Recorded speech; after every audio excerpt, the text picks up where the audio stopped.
Rabah Boukabouya était ancien instituteur à Mila. Excellemment noté dans son dossier militaire, il y a des personnalités constantinoises œuvrant pour l'émancipation algérienne. Il avait été humilié pour le refus du commandement de le promouvoir capitaine à la place de son commandant de compagnie français tué au feu. Servant au 7e régiment de tirailleurs algériens, il déserte en avril 1915 à Bailly dans le secteur de la Somme. Cet officier très estimé de ses hommes rejoignait les forces de l'Axe, en compagnie de 78 soldats et sous-officiers de son unité. Il est devenu ensuite conseiller de Mustapha Kemal. Ses raisons sont bien connues, même dans l'armée, un indigène reste un indigène même s'il est le colonel Ben Daoud, comme l'enregistre l'inconscient collectif. Dans une brochure intitulée L'Islam dans l'armée française et signée sous le pseudonyme d'Eladj Abdallah, il dresse une série de critiques sur la situation réservée à ses coreligionnaires.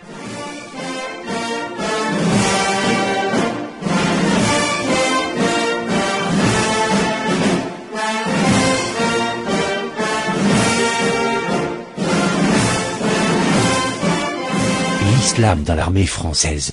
Il convient que les musulmans de l'Afrique du Nord, eux qui ont donné le meilleur de leurs enfants pour combattre dans les rangs français, connaissent la véritable situation qui est faite soldats musulmans sous l'action des cadres français pendant cette horrible guerre.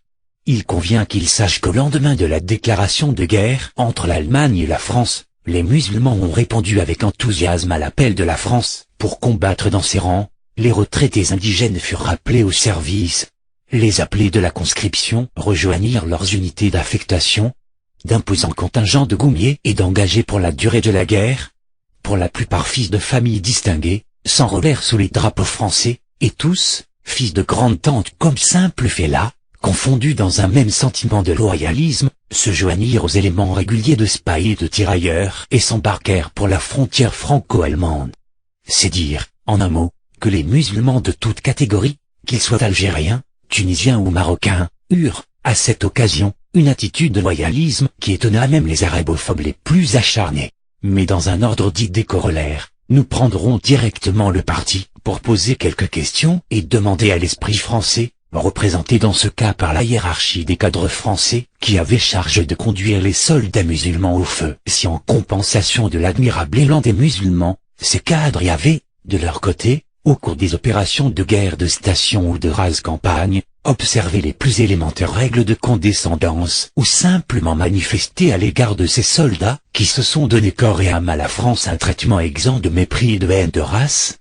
En d'autres termes, nous demanderons également à ces autorités si les soldats indigènes ont été conduits au feu sous l'aspect de défenseurs patriotes en tant qu'appelés ou engagés volontaires pour la durée de la guerre, ou tout simplement comme un bétail de sacrifice poussé sous l'impitoyable matraque d'officiers arabophobes. Enfin, pour ne pas étendre la série trop longue des questions, ces soldats y avaient-ils été dotés, au même titre que les troupiers français ou néo-français, d'éléments de réconfort moral et matériel pendant les événements? Voilà quelques-unes des piquantes questions que la masse des musulmans ignore. Il ne suffit pas de pousser un loyalisme, d'ailleurs pour une cause ingrate, à outrecuidance. Les musulmans, et notamment les notables, ont le droit et le devoir de s'occuper du sort de leurs frères, qui ont souffert et qui souffrent encore en silence. Action des cadres français sur les soldats indigènes.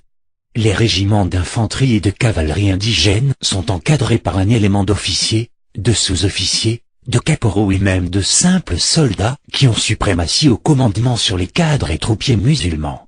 Ces cadres proviennent, en majeure partie, d'officiers d'affaires indigènes, de colons français ou néo-français, de fonctionnaires ou d'autres spécialistes de sieur de Burnous, nés ou résidant en Algérie et convertis tous à la loge des arabophobes par conviction. Comme conséquence résultant de ce principe d'encadrement dépourvu de discernement, les soldats musulmans s'y trouvent déjà sous une action de chef imbu d'une mentalité manifestement hostile à leur égard. Car, les officiers d'affaires indigènes, les colons français, les colons néo-français et les fonctionnaires coloniaux sont avant tout des ennemis convaincus de l'arabe. De plus, cette sorte de mercantils ont continuellement des affaires d'intérêt personnel à trancher directement avec des musulmans, soit comme fonctionnaires investis de prérogatives administratives, soit comme simples colons armés de pouvoir politique. C'est un joli cadre de français néo-français cosmopolite arabophobe. Si ces mercantiliers marchands d'affaires avec les arabes se retrouvent aujourd'hui comme chefs pour les conduire au feu, On comprendra aisément si les intérêts du service lui-même y gagnent et si les troupiers indigènes s'y trouvent sous une saine administration.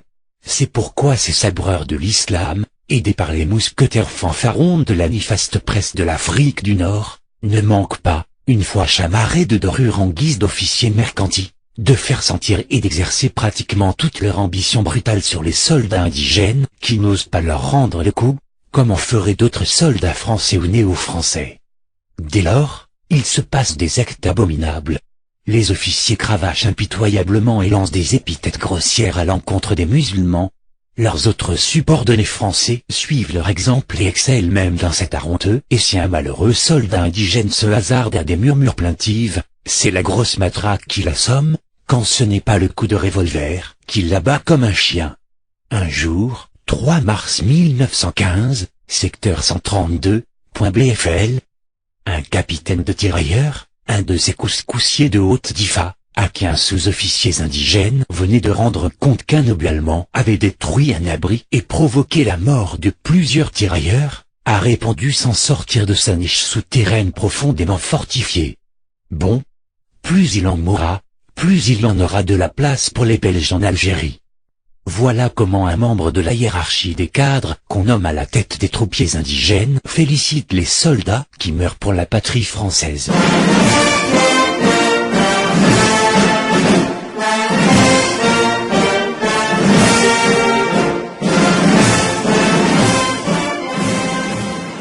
Cadres indigènes, leur recrutement et leur rôle. Les cadres indigènes ne sont que lettres mortes à côté des cadres français.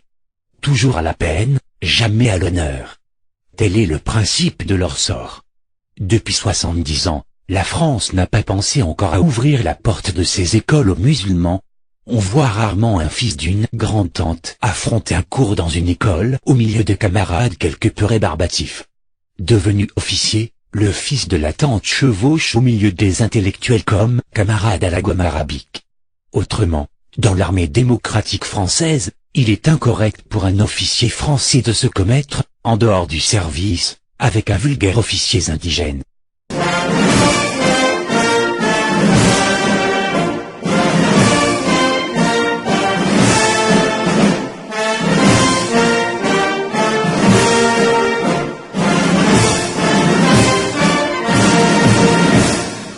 Ordre de bataille des troupiers indigènes pendant les opérations de guerre en tranchée et en rase campagne.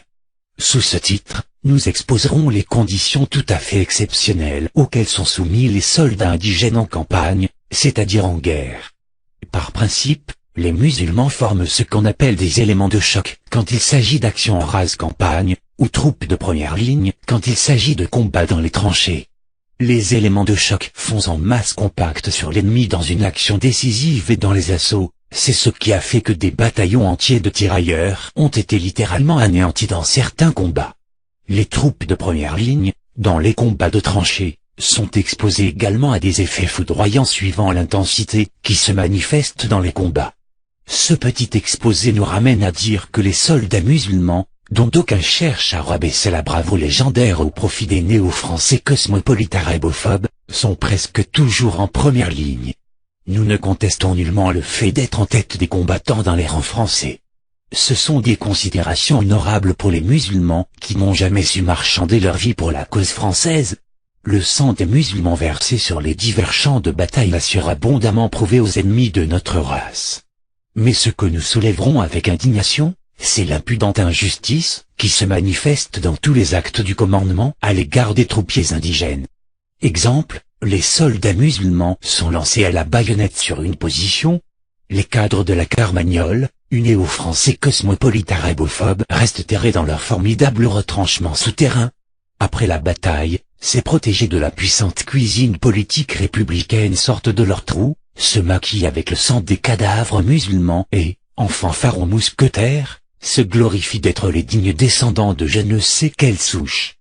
Que de galons et de croix d'honneur ont été distribués sur le dos de pauvres victimes tombées sous la méprisable poussée de vaniteux bout en train.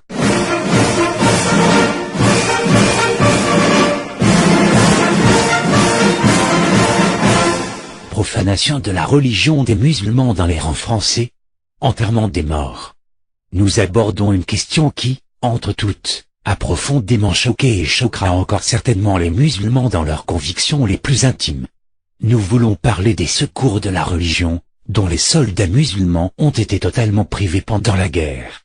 Si l'on a besoin de démonstrations caractéristiques de l'indifférence française, à l'égard de ses combattants, les voici. La France, par un décret rendu dès le commencement de la guerre, a doté tous les cultes de prêtres qui ont été régulièrement investis de prérogatives militaires et matériellement munis de moyens pour secourir et assister leurs différents coreligionnaires en secours religieux pendant la guerre. Le culte musulman, seul, a fait exception à cette règle. Nous nous demandons, vraiment, jusqu'où va la perfidie de nos civilisateurs qui, à l'égard même de ceux qui tombent pour leur pays sur le champ de bataille, ne fléchit pas dans son caractère méprisant. Pourquoi donc qu'à côté des prêtres français et israélites, il n'y eut pas un seul mufti, un imam ou simplement un taleb, qui eût été officiellement investi d'un titre religieux, pour assister quelques-uns des 200 000 mahométans qui combattent dans l'armée française? Pendant ce temps, la religion, les fêtes saintes, le jeûne ramadan et les coutumes sacrées des musulmans étaient piétinés avec une impudente indifférence par les cadres oppresseurs. Des milliers de musulmans morts au champ d'honneur ont été enfouis comme des paquets malsains sans la moindre apparence de sépulture et sans les moindres usages rituels. Les circonstances de l'état des opérations permettaient cependant d'accomplir quelques devoirs funèbres. On n'en a rien fait. Et si le commandement français avait cru ne pas pourvoir au culte religieux d'imam, il aurait pu, néanmoins, éviter le navrant spectacle d'enfouir ses soldats dans des trous communs comme de tristes condamnés à mort.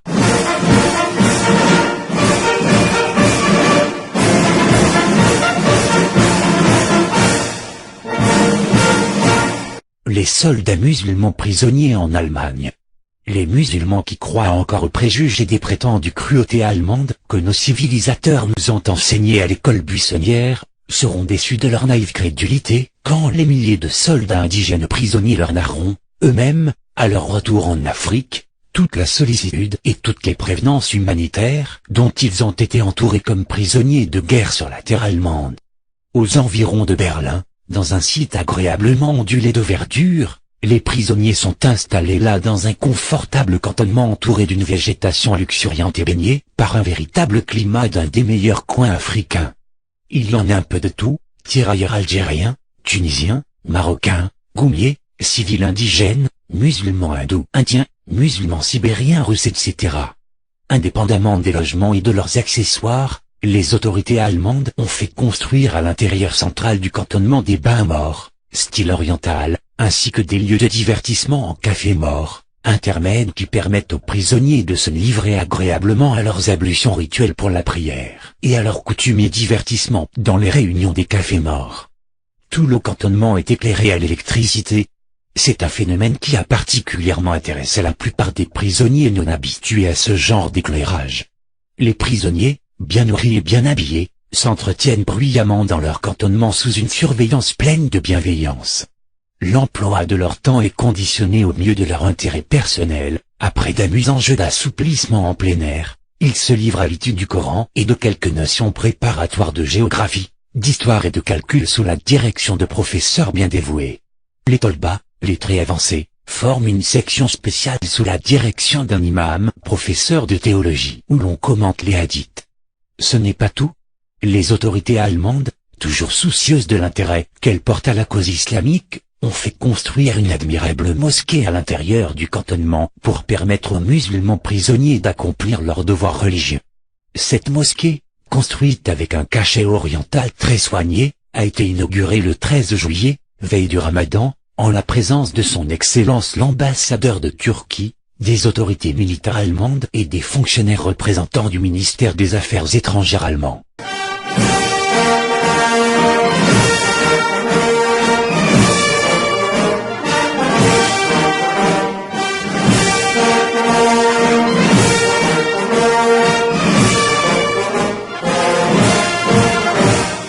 Conclusion.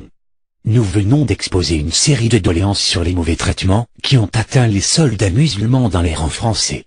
Nous avons démontré le caractère persécuteur des cadres français ainsi que les causes qui les ont nourris de prédispositions haineuses et méprisantes à l'encontre de l'islam. Il y aurait beaucoup à dire encore. mais nous aimerions mieux laisser les trop nombreux détails de nos arguments à la parole narratrice de victimes elle-même pour plus tard.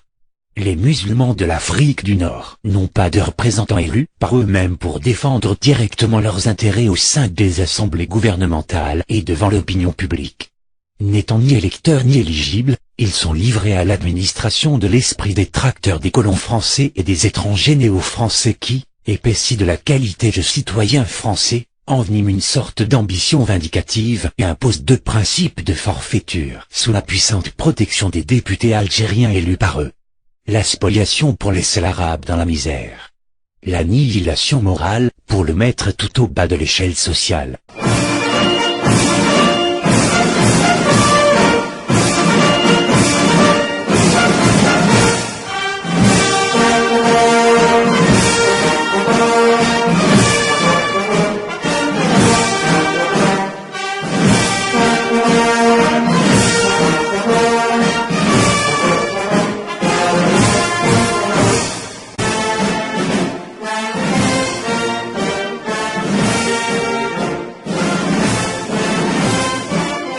L'islam dans l'armée française.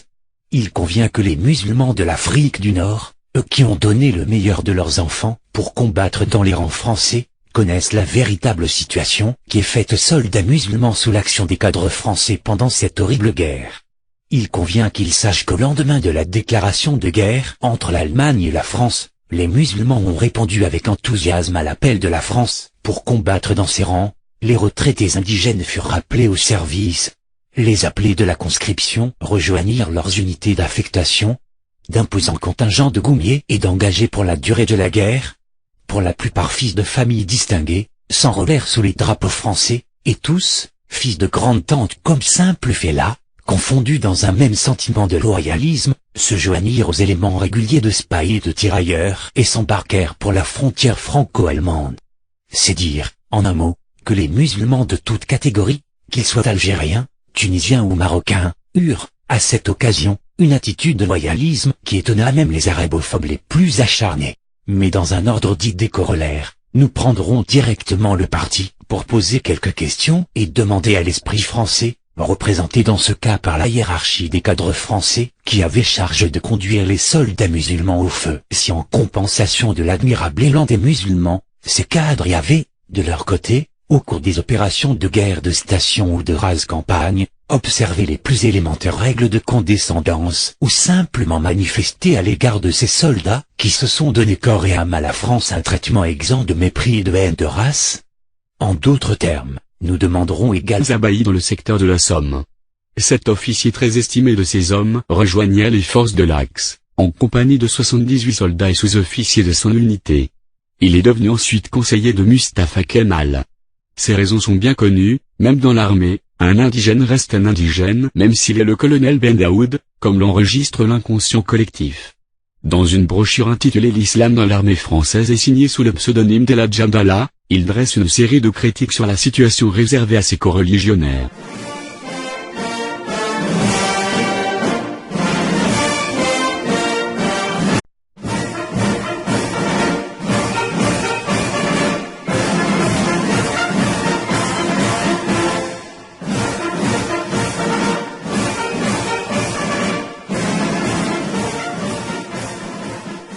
Rabah Boukabouya était ancien instituteur à Mila. Excellemment noté dans son dossier militaire il y a des personnalités constantinoises œuvrant pour l'émancipation algérienne, il avait été humilié pour le refus du commandement de le promouvoir capitaine à la place de son commandant de compagnie français tué au feu. Servant au 7e régiment de tirailleurs algériens, il déserte en avril 1915.